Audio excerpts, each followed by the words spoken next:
We're going to go ahead and get started today on the 9th meeting of the Medical Marijuana Working Group. We have with us today the State Chamber and Courtney Warmington, who is attorney with Fuller, Tubb, and Bickford.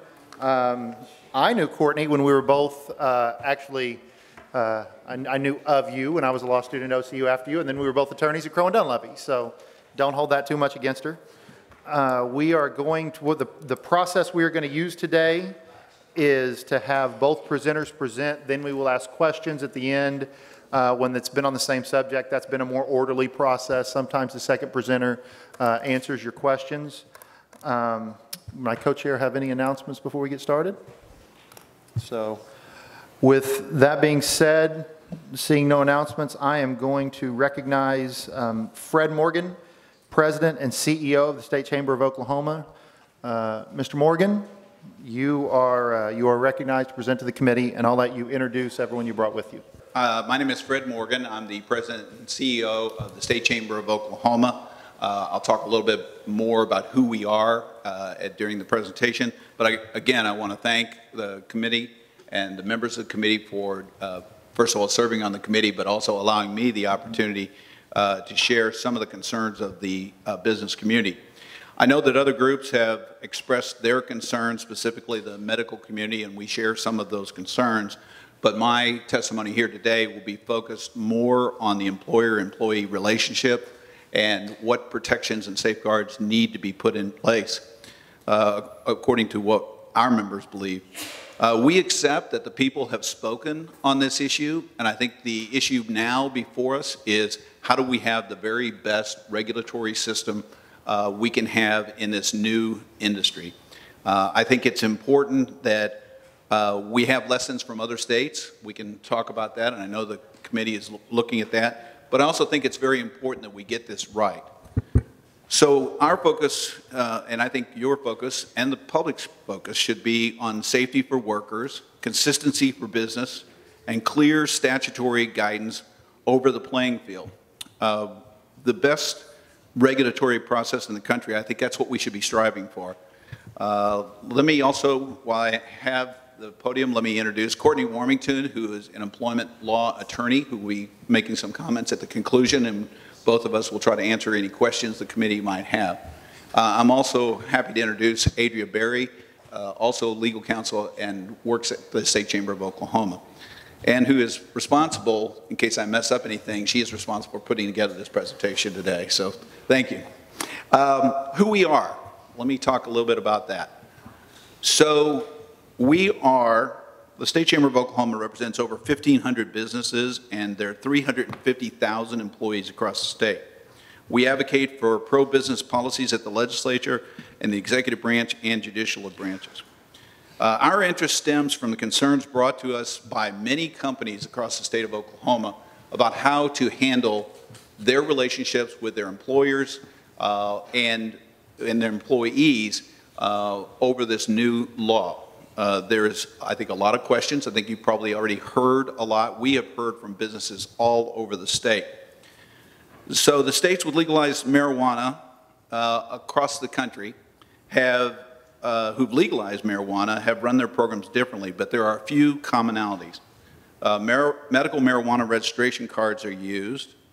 Employers retain the right to terminate or discipline employees, and there is limited judicial guidance.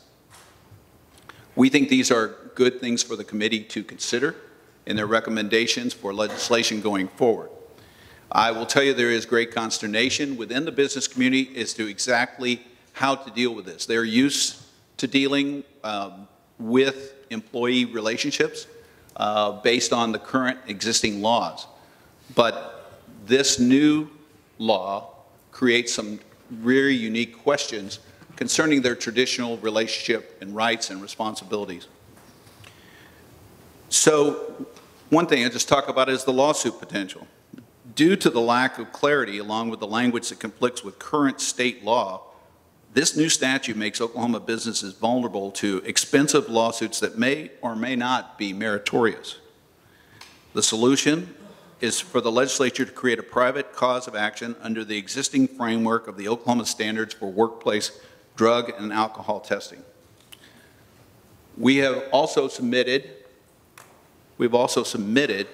it's also very unusual for the State Chamber of Oklahoma to suggest a private cause, a new cause of lawsuit, but we think this is very important, and Ms. Warmington can talk a little bit about that. We think it's very important that we get this right. We know that this is coming. We have had businesses who already are talking to us about membership in the State Chamber. We know it's an industry whose time is coming to Oklahoma, and we want to be part of helping make solutions. We will be submitting, as part of my testimony today, some suggested language been prepared by Ms. Warmington to help in those critical areas. So with that, anything else? Right. By listening to medical experts and adding qualifying conditions statute, our medical marijuana will be on par with other states, including Colorado, California, and Arkansas. So we would recommend that there be, I think as our medical friends have mentioned as well, qualifying conditions for obtaining a license. I think that makes it a lot clearer to those who are getting the licenses, but it also makes it very clear to the business community how to go about the conditions for which those people and employees will have those licenses. I will this time yield the podium to Ms. Warmington, and she can address a few other concerns. Thank you. I first thought I might start off by telling you a little bit about why I'm here to begin with and why this issue matters to me so much. I do serve as co-chair of the State Chamber's Labor and Employment Law Committee along with Stephanie Phipps from Mustang Fuel Corporation. So that is, first of all, my connection to the State Chamber. But I am also, like every other labor and employment law attorney in the state right now, trying to figure out what this new law means and how employers can safely comply with it. So I have a huge professional interest in this just by virtue of what I do for a living every single day. And then finally, on just a little bit more of a personal note, slash professional note, I would add that I am nearing my 20th year of practicing in this area of the law in Oklahoma, and I cannot recall an Oklahoma law related to employers and employees that has ever caused me greater concern than this one now. Not even close, not by a long shot.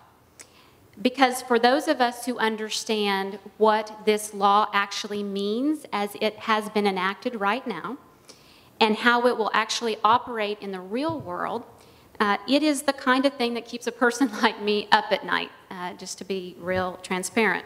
There are big safety issues involved that and for reasons I'll explain in a moment, I think people simply didn't understand when the particular language was used. But the good news is that there are what I think relatively simple fixes that can be made, and I think have to be made, to protect the interests on both sides of this issue, and most importantly, to protect the safety of Oklahoma workers, because that's really what this is ultimately about. So I think in order to understand a little bit about how this needs to be fixed and why, it is first helpful to understand just a very high-level, basic understanding of how drug testing works in our state already. First of all, you need to know that a lot of employers don't do drug testing. They don't do drug and alcohol testing at all. Why don't they? Well, some don't feel it's necessary based on the kind of positions that they have or the nature of their industry. So to the extent that there is and I will say understandable concern that, oh my goodness, what if we don't have protections in here, how are medical marijuana users going to be gainfully employed? Okay, so to the extent that that is your concern, please rest assured that in many, many cases, an employer is never going to have any idea that someone is using medical marijuana. Unless something comes up in the workplace where there's an issue of impairment, an employer is simply never going to know. Okay, so there's a huge category of employers that they just don't do this anyway. Remember also that the other reason they might not do it is because it's expensive. Employers have to pay for all the cost of drug testing. If they're going to drug test, they have to have a very detailed written policy under Oklahoma law. We already have what's known as the Oklahoma Standards for Workplace Drug and Alcohol Testing Act. It is one of the most extensive in the country. You have to have a written policy. It's, it feels like it's a million pages long. It's like 4 or 5 pages long. You have to give notice to employees. There are all sorts of rules about how you do it, when you do it. There are only 6 circumstances under which you can ever test someone anyway in the workplace. Okay, so we have this huge statutory framework. We've got regulations, also drafted by the Department of Health, by the way, that explain more in detail about how you do the drug testing. So we have this enormous statutory and regulatory framework for those employers who choose to do testing. Okay, so to the extent you think, well, employers just run around kind of willy-nilly picking people out of the air to try to drug test, that just isn't the way it happens. It's very detailed, very, very regulated. So, in that context, employers are now trying to figure out, well, how do we deal with this new law that will give people access, some people access to medical marijuana? Because, of course, under our other statutory framework, under Oklahoma law, it would be a positive test. It would be unlawful. Okay, so everybody's trying to figure out how you make the two of these make sense together. And there are really a few basic problems that need to be fixed. The first is the lack of clarity on federal contractors and subcontractors. If you don't know or aren't aware, if you are an organization that is a federal contractor or a federal subcontractor, you are required to comply with the Federal Drug-Free Workplace Act of 1988. Okay? So if you are a federal contractor or subcontractor, you can't comply with our new state law. Okay? You can't, by federal law, allow people to work who are under the influence of marijuana, even medical marijuana. You can't do that. Now, I think that that's what they were trying to address in Section B, the beginning of Section B. You will see where it says, unless a failure to do so would cause an employer to imminently lose a monetary or licensing-related benefit under federal law or regulations. Basically, that's the exemption, that they don't have to worry about the rest of this. But the problem is, we don't know what it means to be in imminent danger of losing a monetary or license-related benefit. I mean, we don't know what that means, and no employer should have to find out. I mean, I'm quite certain the intention was to exclude federal contractors and subcontractors, but we just need to say that. We just need to be clear. It's not even an issue of controversy. They can't comply. The law just needs to be clear that if you are a federal contractor or subcontractor, you are exempted from these provisions. Oklahoma is not permitted to tell an employer to violate federal law up until the time they're about to lose their federal funding. Nobody, I think, would intend for that to be the case. Okay, so that needs to be made more clear. Now, when you talk about Section B1, where it says that employers shouldn't basically penalize someone just because they have a medical marijuana license. Yeah, no argument there. I mean, that makes perfect and total sense. No employer should say, we found out you have a license, and now you don't get to work here, right? I mean, everybody understands that part, I think, of the provision. But B2 is where, for lack of a better term, I'll say the wheels kind of fall off. And this is why.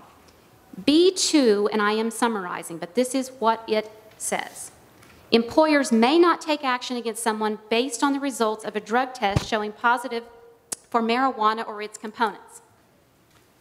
Like, period. I mean, ever. Like, it doesn't matter what the position is. It doesn't matter. You can't. You test positive and you have a license for medical marijuana. You test positive. An employer can't do anything about it. Can't even send you home for the day until you get it out of your system. And it doesn't matter what the position is. Now, I know I hear people say, that's not what it says. No, that is exactly what it says. That is exactly what the law says. It says you cannot take action against someone because they've tested positive. Now, is it different maybe if they show up with signs of impairment? Arguably, yes. I mean, most employment lawyers are saying, surely we still have the ability to do that if you show up with signs of impairment. But for example, what if it's a pre-employment test? You haven't shown up to work yet. You have no signs of impairment because you're not at work yet. So as written, every single position in the state of Oklahoma, you test positive and you have a license, pre-employment, an employer has no ability, no matter what you do for the company, to say anything about it. Their hands are tied. I want you to think about things like forklift operators, delivery drivers, those who, and you say, what about the Department of Transportation? Well, that's only for big, big trucks, right? That's not for your regular delivery vans, normal vehicles used in the performance of work. Think about crane operators, oil field workers, even doctors and nurses. I mean, who here wants their surgeon to be under the influence of marijuana while they're performing your surgery? I mean, good reason or not, license or not. Who wants your surgeon to be under the influence of medical marijuana? Can you imagine a hospital saying, well, gosh, I guess we're just going to wait and see if you show signs of impairment while you're in the operating room? I mean, that just doesn't make any sense. It doesn't make any sense at all. And how strange is it that you can be disciplined if you have it in your pocket, right? Or you consume it in the break room or in the parking lot, but yet an employer can do nothing if you are selected for a random test and you test positive. You literally have it in your system while you're working, and an employer can do nothing, but if I've got it in my pocket, I'm in trouble. Okay, that's part of what I'm saying. It just doesn't make sense the way it was drafted. I do not think anyone intended that result, and yet that's what we have. So what we're asking is a couple of things. As I said already, we need to make clear that the federal contractors and subcontractors are exempt. That's easy. I mean, that is, I think, the intent already, but there can be no other answer to that because they have to do that under federal law. The second thing is we need clear exceptions for safety-sensitive positions. Okay, most states that have had to address this where it wasn't already included, they've done this very same thing. Very same thing. You come up with a list of appropriate positions that are safety-sensitive so that when you give a conditional offer of employment to the forklift driver, let's say, and we say all you have to do now is take your pre-employment exam, and then if that's all fine and your background check's fine, you show up for work on Monday, okay?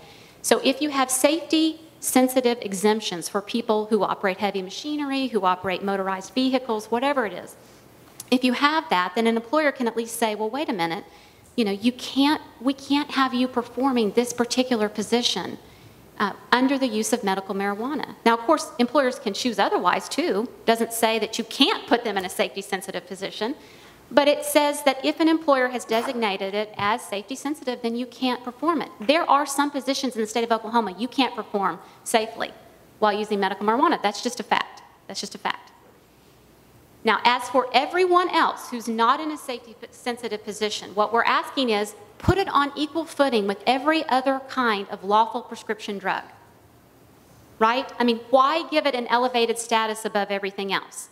Let me explain how this would work today with every other kind of lawful prescription drug. So let's say you have a person who has a pre-employment drug test and they test positive for amphetamines, okay? And so the medical review officer goes to you and says, gosh, you've tested positive for amphetamines. Do you have a prescription for some sort of amphetamine? And you say, oh, yes, I do. I actually take phentermine. My doctor has prescribed it for weight loss. And you give the prescription and you explain, you know, you look at the dosage, you see that the person, it's really their prescription, that they're taking it in the recommended amount. And then an employer has the ability to look at that and say, okay, is this something that we can safely permit? Look at the job duties. Look at the prescription. Look at its use. And make those determinations. That's what happens right now with every other kind of lawful prescription drug, except as written, not medical marijuana. Medical marijuana would have an elevated status above everything else that says, hey, hands off. It doesn't matter what you do. It doesn't matter what your job is. It doesn't matter how much you're taking. We can't take any action against you because you have tested positive. Okay, so again, federal contractor clarity, safety-sensitive exemptions, and then put it on equal footing with everything else that we already have in place for lawful prescription drugs. And I guess just as a final note, yes, we are proposing that you put a private right of action into the law. It's not a good idea for that to not be clear. When you have laws that say an employer can't do a thing, but you don't know what the remedies are, that is not helpful to anyone. We already, again, have an entire statutory framework for what happens when an employer violates our drug testing laws in this state. We already have remedies in place. It's all well established and documented. And I will say that, our drug testing laws as they exist today have worked really well. There's not a lot of litigation over it. They're very understandable. So our proposition is just use that same remedy that we already have in place. There's no need to create a new or different one. Just use what we already have. So that is kind of just it in a big overview or nutshell. I will just say, to be clear, I don't think anyone wants to see medical marijuana users not be able to be gainfully employed. That doesn't benefit a single person. Nobody does that benefit. And as I said before, there are a lot of employers who will never know, they will never have any idea that a person is using medical marijuana. But for those employers who have decided that to operate a safe workplace, we must do some forms of testing, their hands can't be tied on this issue. They have to have some kind of discretion. Certainly with safety-sensitive positions, but even with other positions, they've got to have that discretion. So those are basically kind of an overview of why we're proposing certain changes. If I might make just a couple more comments. We are here on employee-employer relationships today, but just for the committee to be thinking about, there are other issues related to this law that we certainly want to be a part of the discussion, and that is how are we going to treat workers' compensation? I know that the Workers' Compensation Council is now looking at that. How are we going to deal with unemployment rights? How are we going to deal with property owners' rights? And how are we going to deal with taxation? How are you going to deal with taxation of this? In addition, the banking community is under federal restrictions, most of them, and they are trying to figure out, it's a violation of federal law, and Colorado in particular has had a big problem with this. What happens to the proceeds from selling marijuana? It can't be transacted through normal business transactions. So that's a federal issue more than a state legislative issue, but it is another issue. And finally, I know there are a number of lawyers on the committee. One of the things, I was just reading our Bar Journal yesterday, there is really, it's unclear how much attorneys can do in advising their clients about the law. There are concerns about racketeering, money laundering, all of those things. And so my understanding is the ABA is going to try to clarify it for lawyers. So not only do we have the issues that Ms. Warmington has mentioned, but we also have issues of how do we get to attorneys who can give us the proper advice. So those are all issues. Those are more long-term issues. The short-term issue for all of us is how are we going to handle the employer-employee relationship because of the fast implementation date of this law. So with that, I think Ms. Warmington and I will be happy to stand for questions. Thank you. Questions from the committee? Senator Yek, you are recognized. Thank you, Mr. Chairman. I appreciate you guys being here. Appreciate your presentations. I think this is first question is for Mrs. Warmington. So you talked about safety-sensitive exemptions. So are you talking about a list of types of positions, or is that something you think should be in statute or be up to each individual employer to determine which ones are critical in that area? Great question. I think those in the employer business community have gone back and forth about what would be most appropriate. Whether you leave that fully to the discretion of an employer or whether you go ahead and list at least some, if not all, maybe it's a non-exhaustive list of things that would certainly be considered safety sensitive. The draft, the working draft that we have right now does go ahead and include certain industries, certain positions that would be safety sensitive in order to provide some clarity. A non-exhaustive list, though. For a follow-up? That might be hard to come up with because what I consider safety sensitive, the next employer may not. You mentioned surgeons. Well, what about daycare workers? If I'm a parent with a child there, I'm concerned. Now, maybe someone may not consider that a safety concern, but some parents may. So that's what I'm saying. This list could be very, very broad, and I don't know how you define that clearly. Again, great question. Fortunately, we have other states we can look to see how they've defined safety sensitive. A number of them have. And so we have come up with a list that I think does include direct child care, by the way. But your point is a good one, that employers in the state have never before had to consider what positions could safely be performed while using medical marijuana. I mean, we've never had to do that before. So while I think that it's not a bad idea to come up with a list of examples of things that surely would be safety sensitive, I think it is very important that it be a non-exhaustive list, meaning these are examples only. Because it is going to take some time for employers to really be thoughtful about this issue, because it's something they've never ever had to consider before. So I think it's an excellent point. I do think you can put some examples. I do not believe you can put every example in the statute. For a follow-up? Thank you, Mr. Chairman. And Mr. Morgan, you mentioned workers' comp. Do we have any idea if workers' comp claims or loss ratios went up in other states where they're going through something similar to what we're about to do?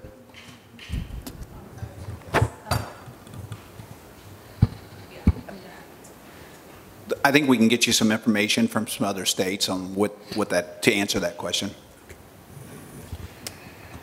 Representative Rosecrans. Oh, I apologize. I was just going to say, I will add that it's my understanding that the Workers' Compensation Council is now working on some recommendations and some things to look at in there. So, Just let me ask one quick. For a follow-up? Thank you, Mr. Chairman. I'd be also curious when you're doing that if rates have gone up, workers' comp rates for employers have gone up in those states. So that would tie into what their loss ratios have done. absolutely. We'll get you some information on that. Representative Rosecrans, you are recognized for a question. Well, thank you all very much for being here and for the presentation as well. My question is, are you aware that there is a unity bill that's been worked out here, that it is ready to be heard and passed, and it includes broad protections for businesses and employers? Yes, we've seen some of the legislation. In fact, if it's the bill I'm thinking about, we actually worked with the people who wrote the bill on the employer protections, and I believe they're happy with some of the protections that are in the bill. So that's pretty much. For a follow-up? Well, thank you for that. And everybody's been working very hard on that. Since we're all wanting protections for employers, I think it's very important. I've also heard from, in my own district, some of the same worries. Wouldn't you agree that a special session is of the utmost importance so we can pass regulatory legislation as quick as possible? Well, I think two things, and let me just say, we're not only concerned about employer protections, we're concerned about our employee protections as well. So let me just one clarification there. The second thing is, I think it is important, particularly on this part of the testimony today, that we move as quickly as possible, but we need to get it right. And if that means we have to do some more investigation, I think rather than making a mess of it further, then I think we need to get it right by making sure we have what we think is a very good regulatory system. So as fast as you all can move, we think that would be good. And we support a special session, but only if you can get it right. Thank you. Representative Fettgetter, you're recognized for a question. Thank you, Mr. Chairman. I want to just focus on opioids for just a moment with you. When you talk about safety-sensitive position restrictions, are opioids? I mean, do these types of restrictions exist with employers currently with opioids? I'll defer to Ms. Warmington. Yeah.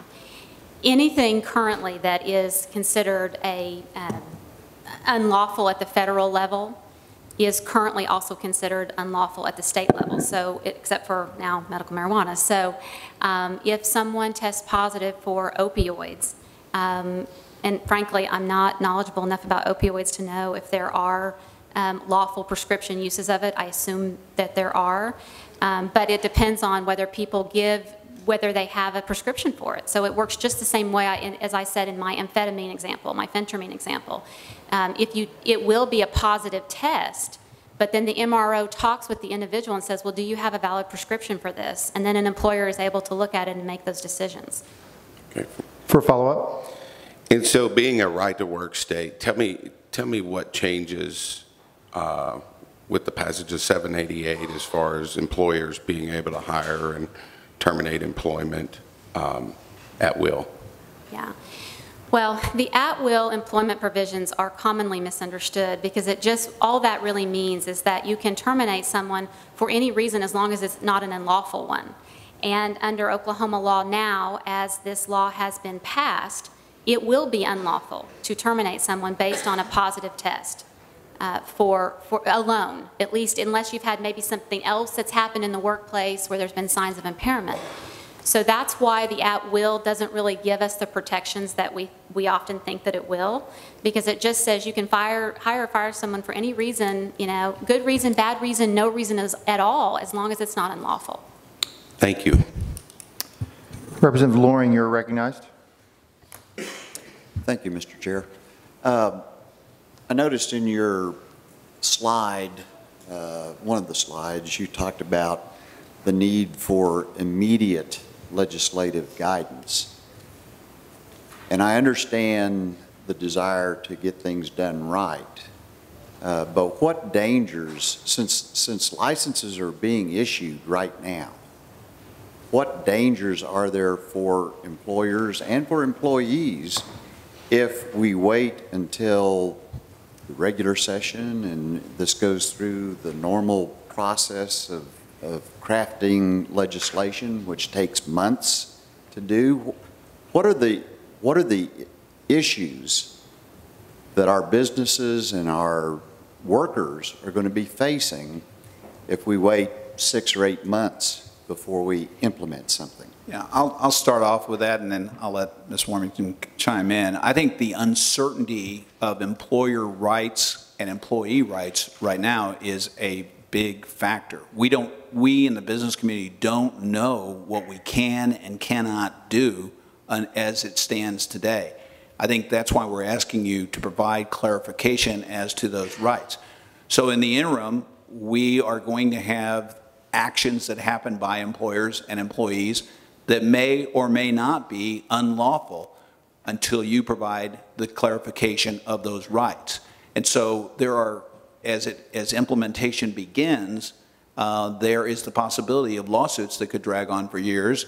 There are lawyers, there are also employers right now who are seeking legal advice, but even the lawyers can't necessarily give complete legal advice until we get some clarification from the law. Courtney? I think as a practical matter, what we will have happen is that if you start seeing the licenses being issued and people being under the influence of medical marijuana at work before the changes are made, you will present employers with a really difficult, but I know what they will ultimately decide, but a decision between violating this law or putting workers at safety risk. So for example, if you have an oil field worker who tests positive for marijuana on pre-employment and this law isn't changed, okay, the question is going to be, well, do we follow this new law and say our hands are tied, go head out to the rig and work, and we're just going to hope that nothing bad happens? Or are we going to violate this law and say we can't in good conscience put you to work in that position? And therefore, we're just going to weigh the risk of a wrongful termination lawsuit or wrongful death lawsuits? I think I know what employers are going to choose. I think they don't have any choice. So I do think there will be some pretty serious safety issues that come up if this is not addressed before we start getting the licenses out. I might add, Senator, that, or Representative, that one of the things that another example is, what do we do with school bus drivers? Think about the potential liability for the businesses not hiring the school bus driver. Think about the potential liability of the school district if that driver is impaired. And this gets back to Senator Yack, your concerns about safety-sensitive positions as well.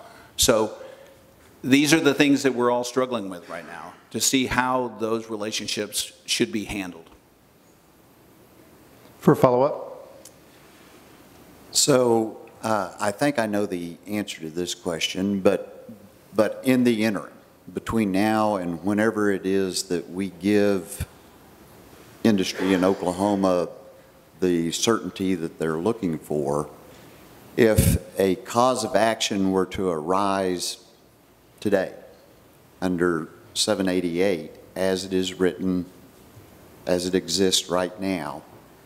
And then whether it's, 2 months from now or 6 months from now, the legislature comes in and fixes these problems that we're talking about.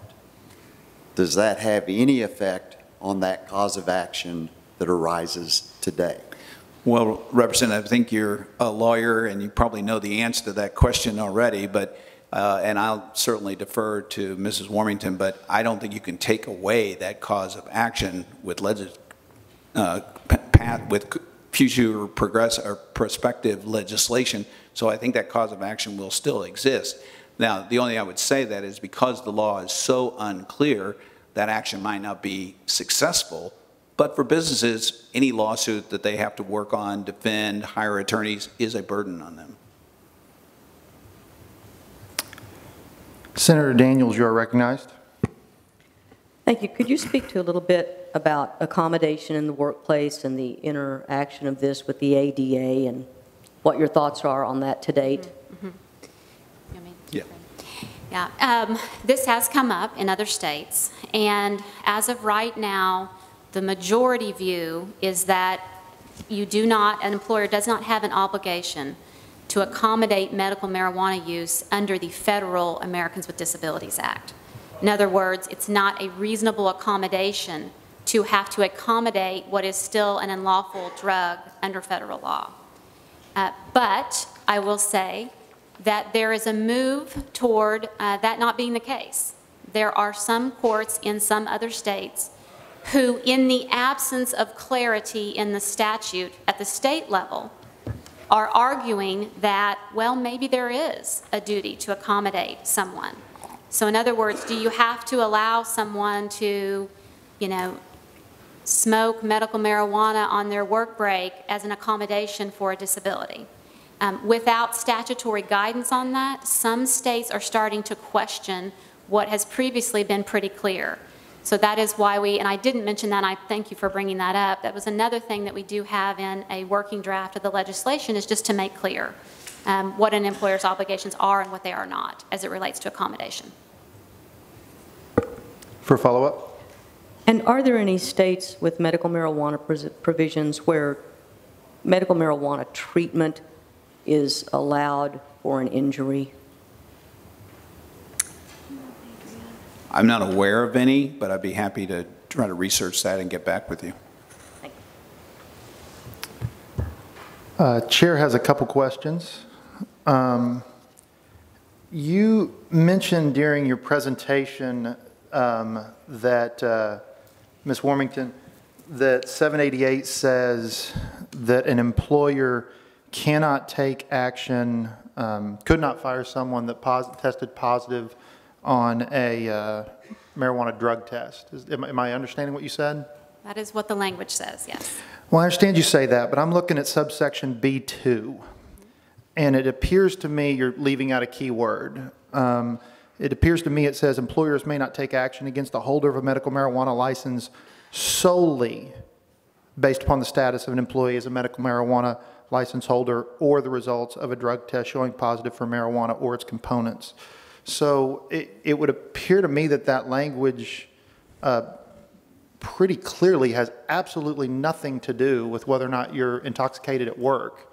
Explain to me, if you disagree with me, why. Yes. So a couple of things. First is that I, too, was trying to think through whether or not solely applied to both parts of the remaining rest of that sentence. I don't know that it's 100% clear. I would like to think that it is. I would like to agree with you on your interpretation. But here's where it gets sticky. Let's say, again, I'm going to go back to pre-employment test. Okay? So a pre-employment test, you have not been to work, you test positive, there is nothing else that has happened other than a positive test. So the leading opinion of those who I've talked to who practice in this area of law in Oklahoma is that your hands would certainly be tied if no other time, and I think there's still an argument that it is elsewhere too, but certainly in the pre-employment context, because you haven't had any time to see any sort of other things like signs of impairment. Now, can you make the argument that, well, when it says solely based on the results of a drug test, that would still allow you the ability to say, okay, well, it's not just because you tested positive, but it's because you work in this position, and we've looked at it, and we don't think those two fit with one another, medical marijuana use and the position. I would love that to be the understanding of what this means, but I think it is incredibly unclear whether that actually will hold up. So at a bare minimum, you would agree with me, so we'll talk about pre-employment here in a second. During employment, at a bare minimum, you would agree with me that that word solely, it could be a little more likely than I think it was originally understood in your testimony that you could fire someone for being inebriated on the job. Say that again. Yeah, I think your testimony originally was quite emphatic that if someone tested positive, I'm taking out pre-employment for a second because I'm going to ask you that. If somebody tested positive for medical marijuana, you essentially couldn't fire them. At a bare minimum, that word solely gives you a pretty strong argument that you could fire someone for being intoxicated on the job. I would like to think that that is correct. I am concerned that it is not correct. Okay. I would also say another example is random. So a random test. Your numbers pulled out of an electronic calculation, it's just your day. You test positive. Once again, there's no signs of impairment. There's not been an accident at work. There's not been reasonable suspicion or for cause. The concern is that you are left with, if you are left with really nothing but a positive test, does this word solely give you adequate protection to take action or not? There is a great concern that it doesn't. I would like to have your interpretation be accurate. I hope that it is. Well, I'm not sure. Well, let's go back to that too, because I think that may get the crux of the issue. I think it's pretty clear. I mean, you know this. I'm a lawyer, but I also, I mean, I sent out over 1,000 W-2s last year. I'm pretty proud of the number of people that we employ. It was weird. I've been to, I don't know, probably 6 or 7 seminars. We talked about lawyers. McAfee and Taft has a very large division doing this. Crowe and Dunleavy has a very large division doing this. My goodness, I get emailed by probably 7 marijuana lawyers a day outside of the 2 largest firms in the state of Oklahoma. I don't think so. There's a shortage of lawyers wanting to make a buck on this deal. But the problem I see with what you just said, and I want to make sure we're on the same page, I think it's the intent of 788. That you can't fire someone just because they tested positive on I mean, I think that's the clear intent, and I think any language that does anything else other than that there should be something else, not just the intent of 788 would just treat it like opioids the same way. I mean, I would be sued and I would lose if I fired someone because they were taking prescription-based opioids, absent some other reason to let them go. Are you saying, so to be just more direct, is it the state chamber's position we should treat the fact that someone used medical marijuana but is not intoxicated in the job different than someone who takes opioids at home but is not intoxicated at the job? The answer to the question is we have to have clarity on what exactly employers are allowed to do. And I've seen every presentation that you've seen on this issue, and employment lawyers across the state are saying, okay, we think you could take action based on impairment. If you see impairment, we feel fairly safe that that's okay. But after that, it gets very, very gray. And what I am asking to be considered is whether there are some positions in the state of Oklahoma that cannot be safely performed when you test positive. I mean, that's it. Are there some positions in Oklahoma that are so safety sensitive that you cannot be under the influence of medical marijuana while you are performing them? Does an employer have to wait until something else has happened? Do they have to wait on the accident? Do they have to wait on the reasonable suspicion for cause? I do think that is a question that has to be addressed. So you had also brought up the issue as to federal, as to the need to make it clear for federal contracts whether or not they could not hire someone for that. So I'm looking at subsection B. of State Question 788. It says, unless a failure to do so would cause an employer to imminently lose a monetary or licensing-related benefit under federal law or regulations. That language looks way broader to me in terms of protections of someone doing any tangential benefit with the feds than the language you have. So why is that language not sufficient? The concern I have is, what does it mean to be an imminently lose something? To me, that word has to have meant something, and I don't know what it is. Do you have to be, are you in imminent danger of losing your federal contract anytime you're following this law? I don't know.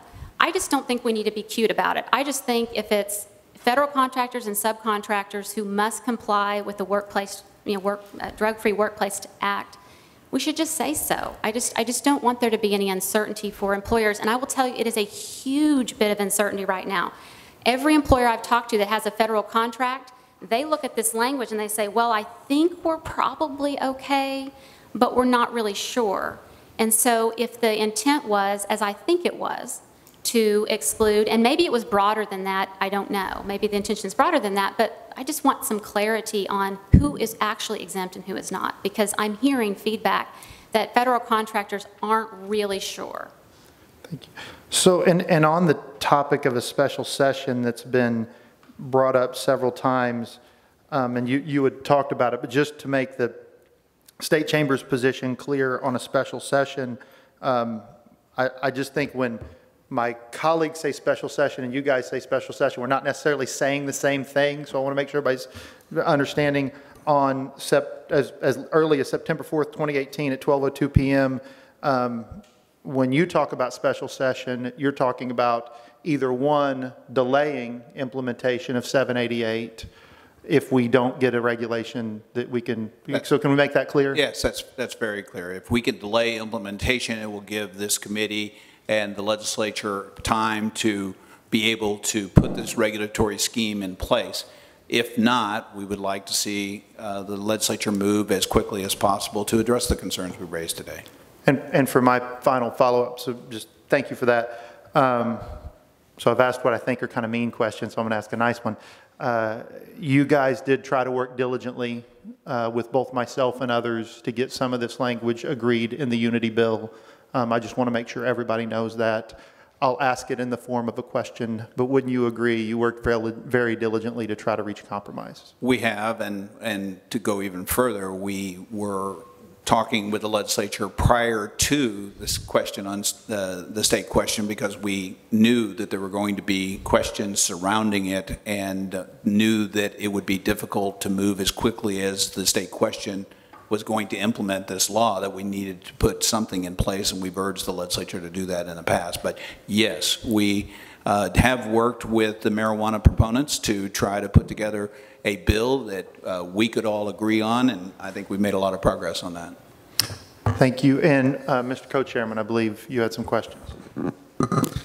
Yeah, I'm going to try to use normal English. I did not go to law school. Can you define cause of action? You continue, talk a lot. The slides talk about, we need to add a cause of action.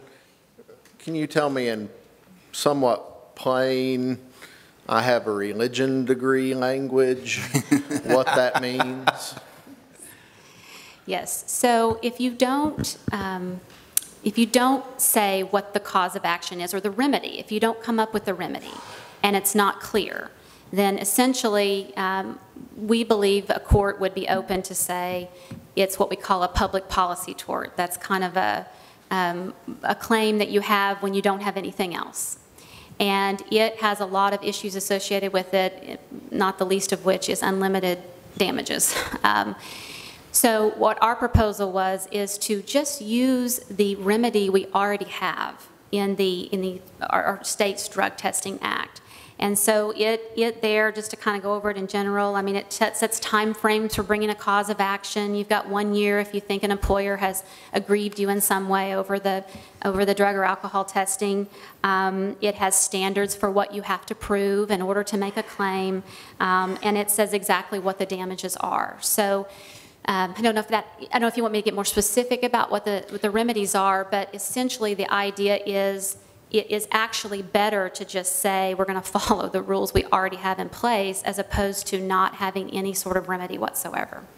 So let me try to restate it in my, how I've got it in my brain, and you tell me if this is correct.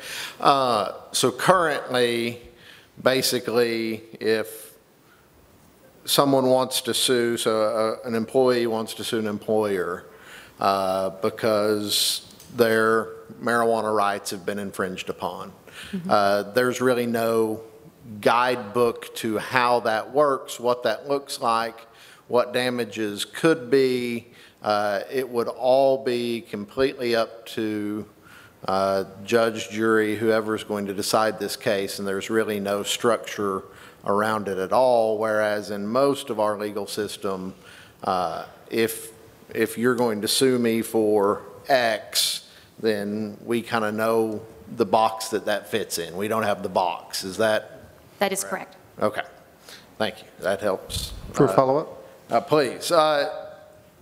So you said, and I think I got more confused the more that you and my co-chair talked about, because I wrote down, you said in your presentation that you and other attorneys that work in this area believe surely you can fire someone if they appear impaired. And trying to play lawyer here, I'd like to talk about the word surely.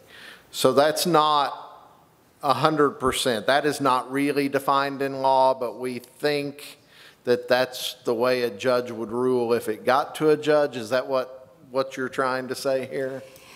Yes, surely is just my phrase for the least favorite lawyer answer ever, which is we don't really know, or it depends. Every one of the law firms doing these presentations will tell you ultimately that we don't totally know how this is all going to work out in a court of law yet. But the predominant thought is that when you have signs of impairment, and by the way, again, remember that under our drug testing statute that we've already got, there are very specific rules about when you have cause to to drug test someone. So there are all sorts of things about what does that look like, what does impairment look like. But we are collectively thinking that in that circumstance, you don't just have a positive drug test, you have something else that has happened in the workplace. Okay, so maybe you tested positive for marijuana and you had a license, but it's still not okay that you were doing X in the workplace, okay, whatever it is, that whatever the impairment was. So a long answer to your short question is we think that you could still take action based on signs of impairment that you have seen in the workplace. That is our best guess. Senator, Representative Chair, I might add that your questions are very similar to the questions we're receiving from business people all over the country, and it is one of the reasons law firms are making a lot of money right now trying to advise clients, because there is, your uncertainty is echoed across the state many times over. We don't really know until you all provide some clarity on some of these issues. Right, and I do have employees, I do drug test employees, I do know how specific that law is and how frustrating it is at times. But yes, and we are having a lot of trouble getting answers to questions that we have about, especially on the pre-employment side. There are some issues for sure. So you referred back to the current drug testing laws, and you said in your presentation a couple of different times that we have these things defined in statute already. You brought us today some draft bill language, which is all a new law. You did not bring us language as best, and I didn't have time to read through it all. But I guess in my mind, we're dealing with many different statutes here. Wouldn't it make more sense for us to be running a lot of different new laws here, or do you really think that if we went in and passed this, it solves all problems? Well, let me just say, we would never presume to write those bills. You've got a number of issues. You've got the medical issues, we're here today on employer-employee issues. You all write the bills, and so you're going to have to assimilate and decide which is the best way to move those bills through the process. We're simply providing you with some input. Okay. I'll continue to ask follow-ups till you tell me I can't. I just you were talking about federal contractors, which is very much something in my district that has come up. That's a question that I hear quite a bit. Something I had not thought of until y'all were talking. Federal employees, because there are federal employees in my district. Is there going to be a conflict? So at Kerr Water Lab in Ada, those are people hired by the federal government who continue to see, so their employer sees marijuana as illegal. Is there going to be a problem for a federal employee who works in Oklahoma who has a medical marijuana license from being able to work? I think, again, I'm not certain, but I think that the provisions that we're talking about making clear will make clear that if federal law requires that those employees not show up to work with medical marijuana, then they're going to have those protections. I think that will be clear under the proposed language. Okay. For follow-up? And I think this may be my last follow-up. You've mentioned a couple of times now through questions, there are people who want us to rush in and pass without any changes, apparently, bill written by the industry. You've indicated that you've talked to people inside the industry, that you were a part of the process of creating this bill. So I guess my question is the language inside that unity bill perfect? And I'm going to guess that you've read all of this. I mean, or is that negotiated language and that's the best that you could come up with this group that put out this language, but there are actually still concerns that you harbor?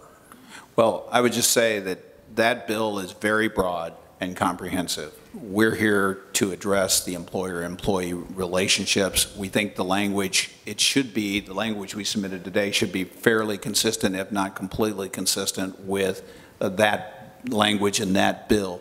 So again, we're limiting the scope of our testimony today to just those employer-employee relationships. All right. If that answers your question. I think, did you have something you wanted to add? You look like someone who has something that wants to say. No, I mean, I think that's essentially it. I mean, my goal was to take the parts of the law as originally drafted, where at all possible to be appropriate for the safety of workers, and use that language. Take some of the unity language that also was very appropriate, in some respects very appropriate, but not entirely. And so the things that we have added that are different are things that really were not, I didn't think, properly addressed in either of those two. But it was certainly the goal of trying to keep as much of, the original intent as you can without compromising worker safety, using the unity language as well where we could. So to follow up, make sure I heard you right. So the unity bill is not perfect and there are things that you would change in that. If I have the latest draft, the answer to that is yes, it is not perfect. And there are things I would want to change. Right, thank you. That's all I've got. Representative Rosecrans, you're recognized. Thank you. So I've been doing a little compare-contrast with the other states and the employer and the employee protections.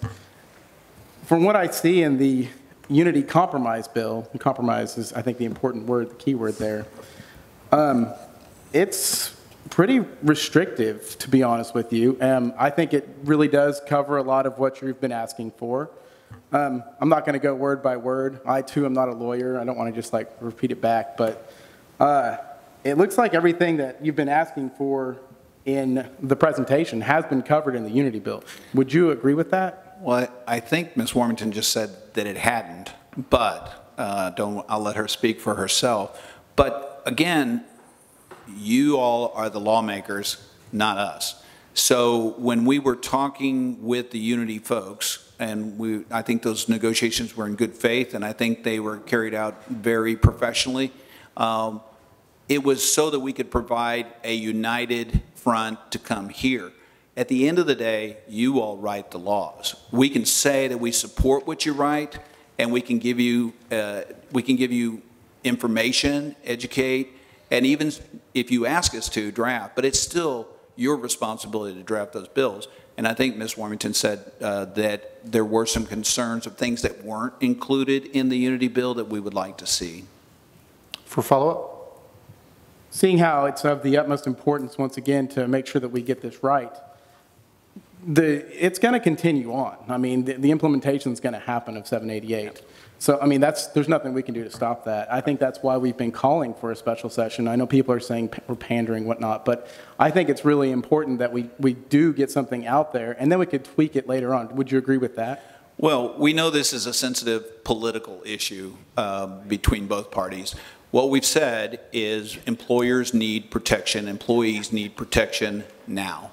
Yep. So if the law is going to be implemented now, if we can delay implementation and give you all more time to get it right and put a regulatory framework that protects everyone, we're good with that. But we are asking that it be addressed one way or the other, at least as soon as possible.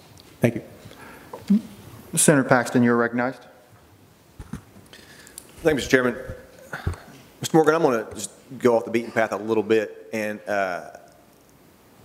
I think you know as well as everybody in here, every candidate that's ever ran for office in Oklahoma in the last 30 years has talked about the importance of diversifying our economy. And to give the state chamber kudos on that, I think we've accomplished a lot of that over the past few years. And this is more of a general question. In your job as a state chamber, when you all are recruiting business and industry into the state of Oklahoma now with 788 in effect, how has that changed your recruiting efforts?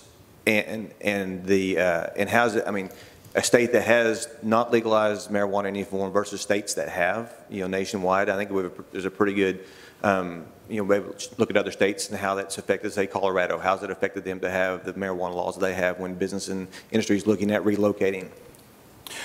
Good morning, Senator. It's good to see you. I think there were several questions there, and I'll try to see if I can address each one.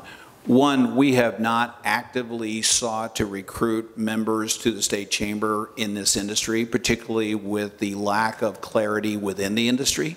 We have been approached by interested parties because of our advocacy efforts. We've been approached by people who want to be members of the state chamber, seeing this as a growth industry. We can get you some more information about the growth of an industry in Colorado and other states, but I will say there are I would put some caveats on that. You are going to have more cost on your regulatory system. You're going to have problems you probably didn't even anticipate as part of it. So to think, I'm not saying it won't increase our economic diversity. I'm not saying it won't generate more revenue for the state, but there are going to be offsetting costs as well. For a follow-up? Thank you. On the same note, when you're recruiting business and industry have nothing to do with marijuana into the state, has that changed? If you're recruiting, the widget company to come into Oklahoma and put a presence here, and how, when you look at other states that have marijuana laws in place versus those that do not, does a state that does not have it have an advantage over a state that does? And I don't know the answer. That's why I'm asking. Well, I think there's twofold. First of all, clarification, we don't generally recruit businesses to come to the state. We leave that to Department of Commerce and local chambers to do that, number one. But the real gist of your question, I think, is will this have an impact on our ability to recruit businesses or be involved with businesses coming to the state? There is great consternation about being an outlier and being first out there or having marijuana laws that are unregulated. And this goes back to your first question. We think that we support any business coming to this state, but they have to we have to adopt a regulatory, just like any other business. If you want to open a tire shop, you're going to have to comply with the regulatory scheme that we have in place.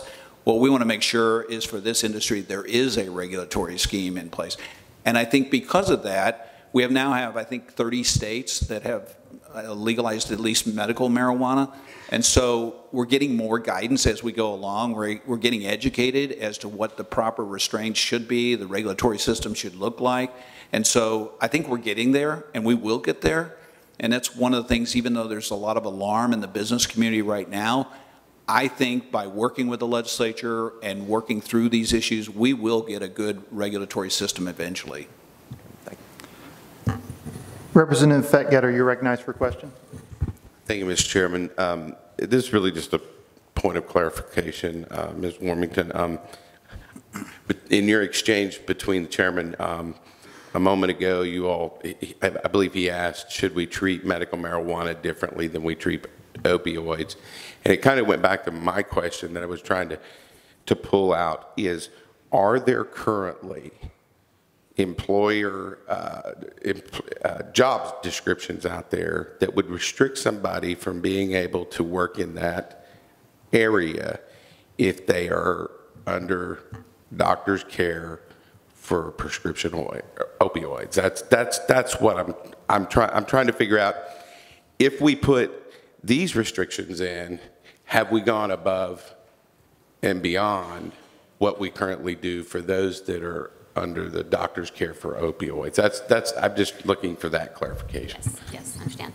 So what we're, I think, trying to accomplish, as I said before, is to put medical marijuana on equal footing with any other kind of lawful prescription drug that someone may have. So in other words, if you test positive and you don't have a license for the medical marijuana or the prescription for the opioid or whatever it is, then that's if you don't have the lawful reason to have it, that is always going to be prohibited by an employer.